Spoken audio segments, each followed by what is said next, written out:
শুটকিগুলি ভালো মতো ধুয়ে নিলাম, পেঁয়াজ কুচি করে নিলাম। এখন ব্লেন্ডারের জারে দিয়ে একটা চাপ দিব, মানে বেশি মিহি করবো না, চাপ দিয়ে নেব বড়া বানানোর জন্য লাউ পাতা দিয়ে। ঠিক এরকম করে দিলাম শুটকিটা সহ। আমি এখানে সিঁদুর শুটকিটা ধুয়ে আর পেঁয়াজ বেশি করে ব্লেন্ড করে নিলাম। এখানে কিছু কুচি পেঁয়াজ দিলাম আর একটু লবণ দিয়ে দিলাম। এখানে মরিচ আমি আস্ত ব্লেন্ড করি নাই, আমার মরিচটা যেহেতু নিজে ঘরে করা, সেজন্য ওই মরিচের গুঁড়িটাই দিয়ে আমি করব। ঝাল যে যেরকম খায়, আমার এই মরিচটা বেশিরভাগ মিষ্টি মরিচ, আমি হাটহাজারের মিষ্টি মরিচ, অনেক সুন্দর কালার হয়।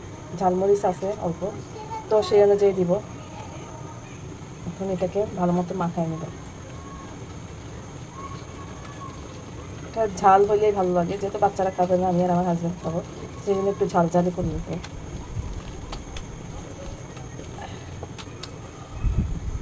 লাউ পাতাগুলি আমি পুরো আঁশটা ছাড়াই এভাবে ছাড়াইয়ে পরিষ্কার করে নিয়েছি ভালো মতো, যাতে বালি টালি না থাকে।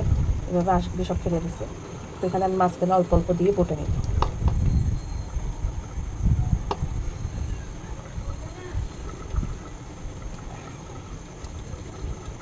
বটে তেলে ভেজে নেব ঠিক এভাবে, এবং প্রত্যেকটা করে নেব। মাশাআল্লাহ, পাতাগুলি এত বড় বড়, এত সুন্দর।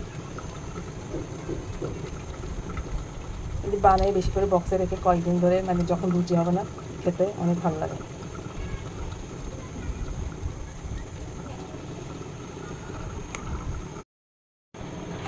একে একে আমি সবগুলি বানাই বটে নিলাম। এখন এগুলিকে একটা প্যানে তেল দিয়ে ভেজে নেব, তারপর আমার কাজ শেষ।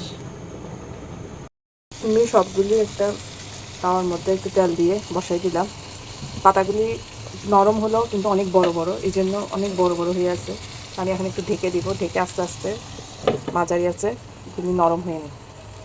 আমার এটা হয়ে গেছে।